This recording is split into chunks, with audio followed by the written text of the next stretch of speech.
Vamos continuar a nossa saga em busca da nossa aprovação. Eu sou Carolina Lira, sua instrutora de trânsito. Sejam muito bem-vindos a este canal. E se você ainda não é inscrito, inscreva-se. Isso me incentiva a produzir mais conteúdos como este para você. Então vamos lá, vamos resolver 10 questões comigo e no final você tem que me contar se acertou 10/10. Bora nessa! Questão de número 1 já está na tela para vocês. O condutor autuado por infração de trânsito imposta por órgão estadual pretende recorrer, né? Nesse caso, ele tem como possibilidades. Então vamos lá. Vamos lembrar como é que funciona o processo administrativo de trânsito. Primeiro, o agente de trânsito, o representante do órgão, está na via pública e flagra o condutor cometendo uma infração. Esse agente vai autuar esse condutor, preencher o auto de infração. A partir desse momento, o órgão de trânsito tem 30 dias para notificar o proprietário desse veículo. É aí que ele vai receber a notificação da autuação. Recebendo essa notificação, ele tem um prazo máximo de 30 dias para fazer sua defesa prévia, se defender contra aquela autuação. Se essa defesa for indeferida, vai ser aplicada a penalidade. Quando ele recebe a notificação da penalidade, tem-se a possibilidade de fazer o recurso em primeira instância, em até 30 dias. Esse recurso ele vai ser direcionado à JARE do órgão, que é a Junta Administrativa de Recursos e Infrações, que vai julgar este recurso em primeira instância. Se a JARE indeferir este recurso, aquele proprietário ou condutor ainda tem a possibilidade de recorrer em segunda instância. Só que os recursos que chegam à segunda instância não voltam para a JARE novamente. Eles vão para o CETRAN, que é o Conselho Estadual de Trânsito. Dessa forma, a gente tem 3 possibilidades de recurso. Agora vamos às alternativas. A. JARE, sim, em primeira instância. CETRAN, sim, em segunda instância, mas faltou a defesa prévia, a defesa da autuação. É tanto que aqui a gente tem uma palavra excludente. Fuja dessas alternativas. B, defesa da autuação, que é a famosa defesa prévia. JARE, no recurso em primeira instância, e CETRAN, no recurso em segunda instância.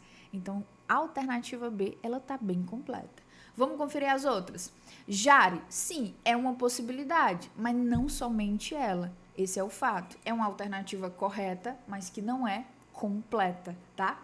Alternativa D, CONTRAN e DENATRAN, de forma alguma. A gente elimina também e fica com a alternativa B, que é a correta e a mais completa.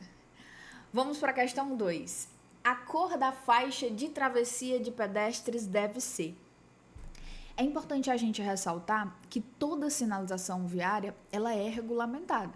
Existe um regulamento que é do CONTRAN para que os órgãos de trânsito possam cumprir e padronizar essa sinalização. E aí, dentro do Manual Brasileiro de Sinalização Horizontal, a gente tem as possibilidades de faixas de pedestres. Nós temos 3 modelos. A faixa elevada de pedestres, que é aquela que é colocada na mesma altura que a calçada para dar acessibilidade, principalmente a pessoas com deficiência. Nós temos a faixa mais tradicional, que é aquela na mesma altura que havia, né, no mesmo nível que havia. E nós temos também uma faixa de pedestres que são 2 faixas brancas em paralelo, formando como se fosse uma passarela para o pedestre passar. Também é um tipo de faixa de pedestres regulamentada. O que todas elas têm em comum? A cor branca. Efetivamente, a cor branca, tá? Então, a alternativa A aqui pra gente é a mais adequada. Obrigatoriamente amarela não, branca e amarela também não, né? Não, tá? A faixa de pedestres, ela deve ser na cor branca. Existe até a previsão legal de que se utilize algumas outras cores como fundo, certo? Desde que com a devida autorização. Mas as faixas em si devem ser brancas, no caso das faixas de pedestres. Vamos para a questão 3. O condutor que, ao fumar, estiver apenas com uma mão na condução do veículo, comete que infração? E aqui não seria só fumar não, viu, pessoal? tomar um cafezinho enquanto dirige, por exemplo, né? Ou colocar a mão para fora na janela do veículo, enfim, o que quer que você esteja fazendo, que faça com que você segure o volante somente com uma das mãos, tá errado. A não ser que você esteja passando a marcha do veículo, utilizando ali algum instrumento do painel. Mas fora essas atitudes, qualquer outra atitude que faça com que você conduza somente com uma das mãos, isso configura infração, porque traz um risco à condução do seu veículo. Essa infração está prevista lá no artigo 252 e é uma infração de natureza média, tá? Infração de natureza média.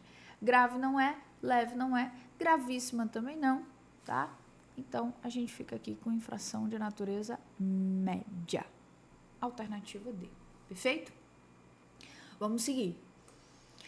Durante o percurso de descida em serra, o condutor deve: A. Deixar o veículo em ponto morto? De jeito nenhum.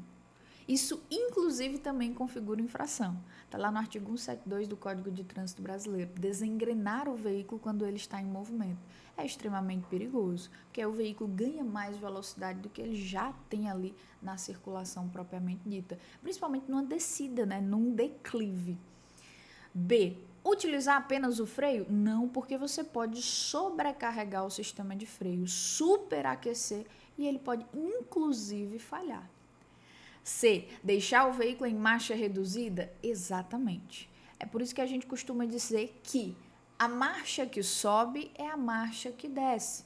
Se você vai subir uma ladeira e precisa utilizar a segunda, terceira marcha para que esse veículo tenha força suficiente para subir, na hora da descida você também deve utilizar essas marchas, porque essas marchas elas têm uma limitação rotacional. Essa limitação rotacional consegue segurar a velocidade do veículo de forma adequada e aí você só complementa com a utilização do sistema de freios para não superaquecê-lo.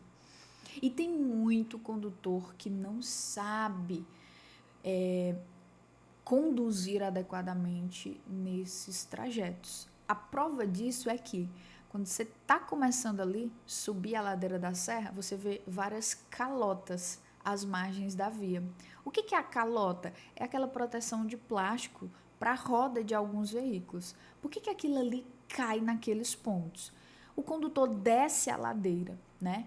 Às vezes em uma marcha alta, né? Em alta velocidade, usa demais, sobrecarrega o sistema de freios do veículo ao ponto dele superaquecer e superaquecer também a roda. Essa roda quente, ela derrete a calota que é de plástico. Por isso que existem várias calotas às margens das vias nas subidas das serras. Olha só que curioso. Próxima vez que você vê uma, você vai lembrar disso. E lembra principalmente da regra: a marcha que sobe é a marcha que desce, porque o limite rotacional de cada uma das marchas controla a velocidade dos nossos veículos, ok? Alternativa D: utilizar o freio aos poucos por causa da velocidade.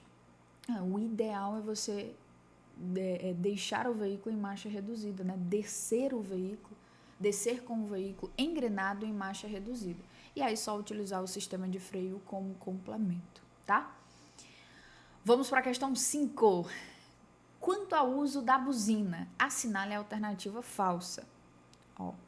Alternativa falsa, incorreta. Vamos ter atenção a isso.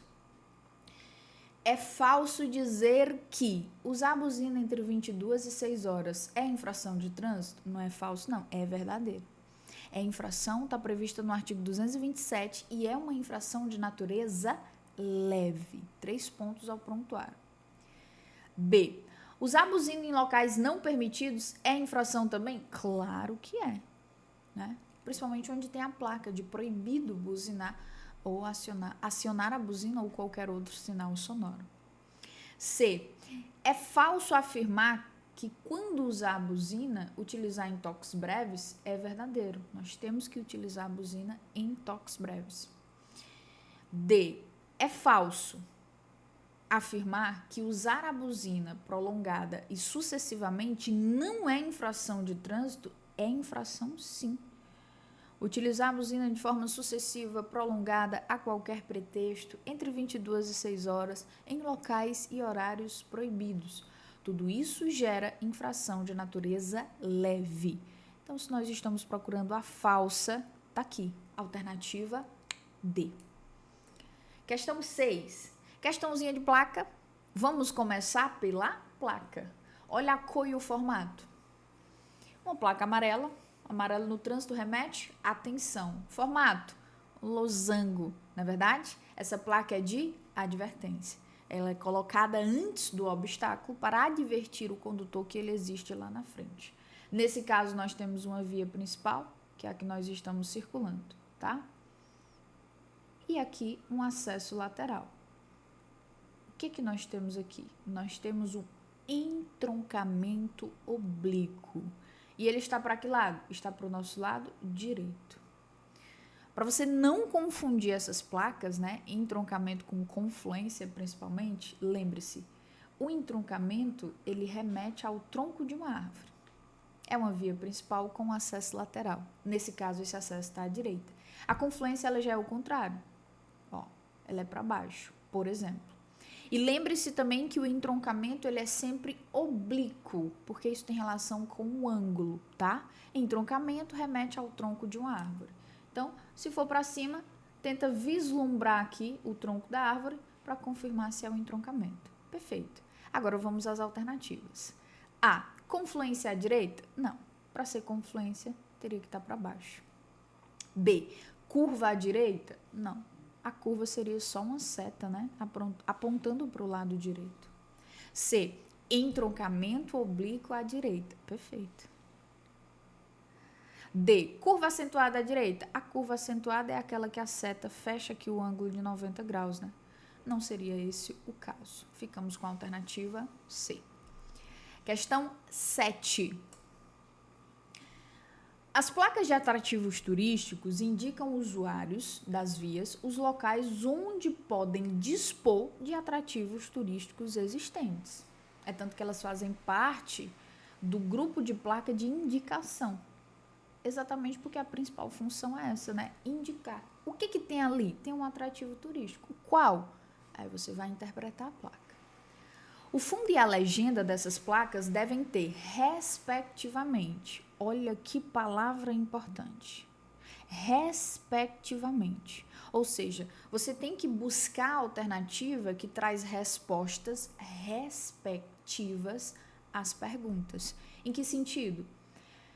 A questão perguntou primeiro a cor do fundo.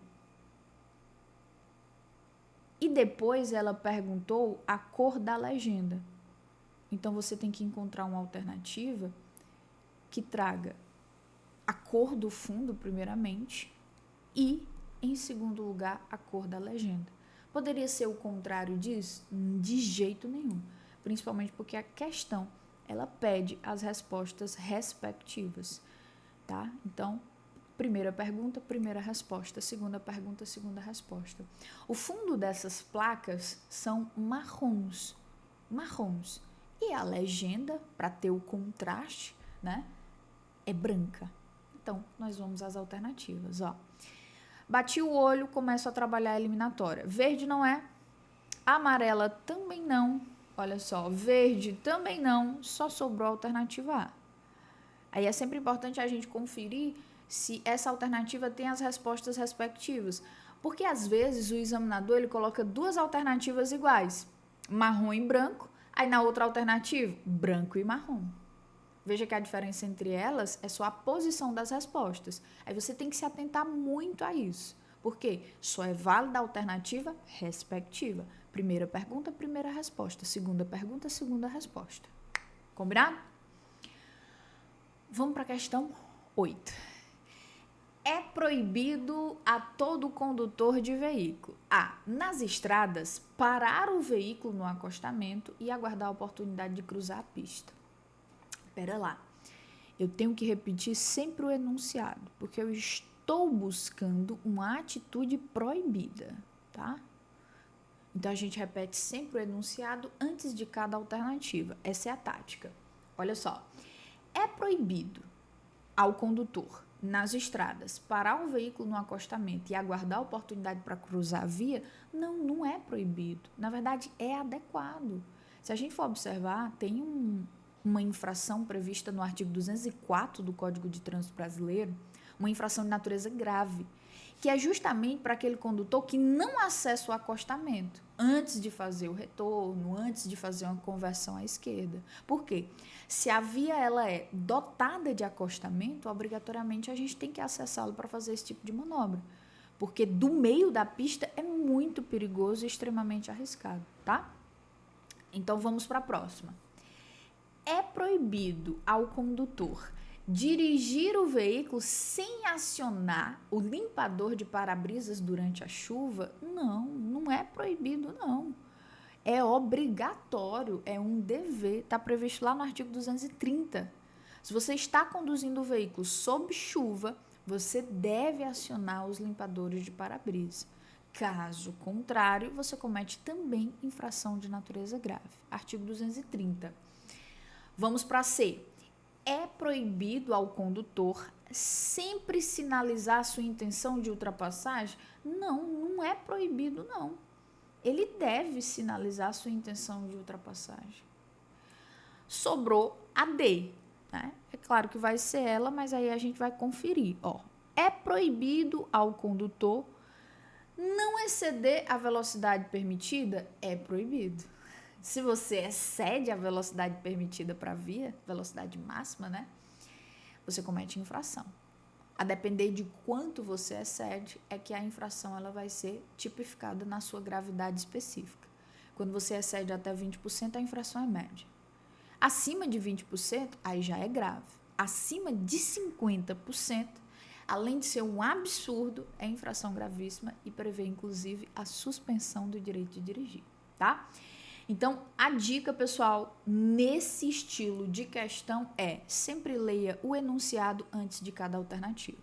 Aí não tem perigo de você confundir e marcar a correta ou aquilo que é permitido ou aquilo que se deve fazer, ao invés do que é proibido, é falso, é incorreto ou não se deve fazer. Perfeito? Questão de número 9. Olhar a paisagem, manejar o rádio ou acender um cigarro, tirando os olhos do trânsito, são atitudes que perturbam a atenção. Do motorista que está preocupado? Não, independente se ele está ou não está preocupado. Se ele realiza essas ações, isso vai tirar a atenção dele. Manusear o telefone celular, por exemplo, que é infração gravíssima. Mesmo falar ao telefone celular, que é infração média, mas ainda assim, isso interfere diretamente a nossa atenção. E lembrando que a atenção é um dos elementos da direção defensiva. Lembra? 5 elementos da direção defensiva? CHAPD. Conhecimento, habilidade, atenção, previsão, decisão e ação. Então, é necessário que estejamos atentos a todo momento diante da condução. Então, essas práticas, elas perturbam a atenção de qualquer motorista. Alternativa B aqui me parece correta. Vamos analisar as outras. Do motorista que vem em sentido contrário? Não só dele. Não perturba a atenção de nenhum condutor. Perturba sim. Interfere sim. É perigoso sim. É tanto que existe uma infração no Código de Trânsito Brasileiro, prevista lá no artigo 69. Dirigir sem os cuidados, né, ideais, sem a atenção adequada na condução do veículo. É uma infraçãozinha de natureza leve e a gente costuma chamar de infração genérica, porque existem várias condutas que podem ser enquadradas nessa atitude. No caso em questão, se for o manuseio do telefone celular, tem infração específica, é gravíssima. Se for falar ao telefone celular, também tem infração específica, que é uma infração média. Se a pessoa tiver com um cigarro, com um copo de café, existe infração específica também lá no 252, que é a infração média por não estar conduzindo o veículo com as duas mãos no volante, tá? Tranquilo? E aí, nos demais casos, pode se aplicar o artigo 69, ok? Chegamos à questão de número 10. Ao fazer uma inspeção dos cintos de segurança do seu veículo, o condutor não deve, O condutor não deve. Esse é o ponto mais importante da questão. O condutor não deve. Vamos para as alternativas. O condutor não deve deixar de conferir se existem dobras que impeçam o perfeito funcionamento. Realmente, ele não deve deixar de conferir. Essa alternativa me parece correta. Vamos conferir as outras? O condutor não deve verificar se os cintos não têm cortes para não romperem numa emergência. Ele deve. O condutor não deve verificar se os cintos estão desgastados. Deve, com certeza. O condutor não deve verificar os cintos dos passageiros? Sem sombra de dúvidas, ele deve.